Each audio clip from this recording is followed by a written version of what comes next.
Hello বন্ধুরা, চলে আসলাম আপনাদের মাঝে সোয়ান বাইকসের বাইক কালেকশনের মেলাতে।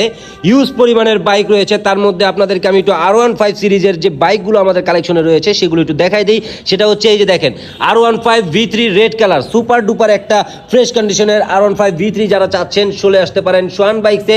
আসলেই পেয়ে যাবেন 60 অ্যানিভার্সারি WGP এডিশনের এই যে মাত্র 2400 কিলোমিটার রান করা রয়েছে সুজুকি GSX-R, বর্তমানে গতির রাজা যে বাইকটি, এই বাইকটি কিন্তু সবগুলো R15 সিরিজের মাঝখানে আছে। এই যে দেখেন R15 V3 Indo black colour, জনপ্রিয় বাইকটি সোয়ান বাইকসে রয়েছে। R15 কার্বন, যারা কার্বন চাচ্ছেন চলে আসতে পারেন। R15 BS7 সিলভার আপনাদের অপেক্ষায় রয়েছে পেট্রোনাস, এটা কি 46 পেট্রোনাস। দেখেন R15 V4 ইন্দোনেশিয়ান সুপার বাইকটি এখন সোয়ান বাইকসে রয়েছে। R15 V4 এটাও কিন্তু ব্ল্যাক কালার, জনপ্রিয় ইন্দোনেশিয়ান বাইকটা। সর্বশেষ হচ্ছে বাম্বেল 3। সো সোয়ান বাইকসে চলে আসতে পারেন আপনার পছন্দের বাইকগুলো নেওয়ার জন্য।